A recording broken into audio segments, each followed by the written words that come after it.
From what we know, at Russia's initiative, a phone conversation took place on December 28 between the presidents of our states. Vladimir Putin has profusely apologized and expressed condolences to the victims of the AZAL plane crash. On the same day, there was a conversation between the Russian Minister of Foreign Affairs, Sergei Lavrov, and the head of our foreign ministry, Jehun Beramov, on the same issue. How is the matter proceeding through the Ministry of Foreign Affairs? On January 13, our experts have uncovered information about some fake letter from Lavrov to Beramov. What is this document about? And who, in your opinion, is behind this distribution? I want to say that you have correctly and rightly noted absolutely that we have established active contacts at all levels on this tragedy, on the tragedy both for our country and for Azerbaijan. There were citizens of other countries there as well. The presidents held telephone talks. They did it twice, on December 28th and 29th. Foreign ministers also communicated with each other. It is very important that the investigative bodies cooperate closely.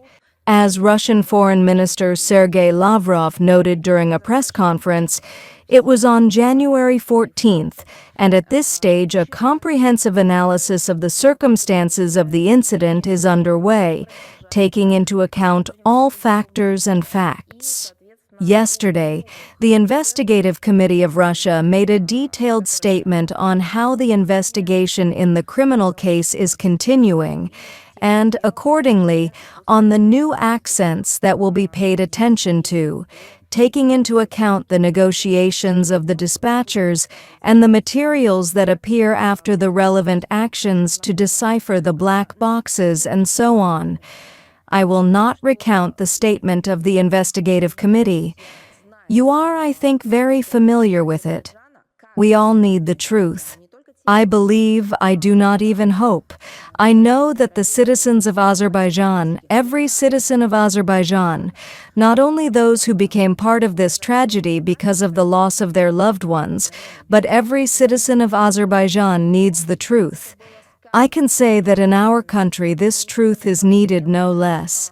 I think that everything should be done now, as it was said by both presidents of our countries and foreign ministers, to join efforts to find this truth. You are also absolutely right to say that we are now seeing a lot of attempts from many sides to influence through the media, through messengers, through social networks for destructive purposes.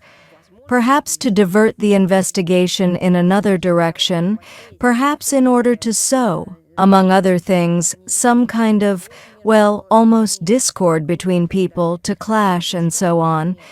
One of the next examples. We actually received a material that was launched in the network, allegedly a letter on behalf of Russian Foreign Minister Sergei Lavrov addressed to Azerbaijani diplomats. We have already given a refutation. I would like to draw your attention once again. This fake is, by the way, in good English, so who is behind these stories? Who needs it all? I think those who want to strike a blow to allied Russian-Azerbaijani relations, who, including all these years, step by step in different ways destroy the pan-European aviation logistics, who put obstacles in the way of air travel in the airspace of our country, our region, and so on. There are many such players in troubled waters. There was a tragedy that took lives of citizens of our country, Azerbaijan and other countries. The task set and defined by the leadership of our countries is to carry out painstaking work in order to get the truth. What happened? Who is guilty? What the relevant bodies are doing now. Let us all wish them patience and maximum realization of their professionalism so that we all get answers to these questions. Чтобы мы все получили ответы на эти вопросы.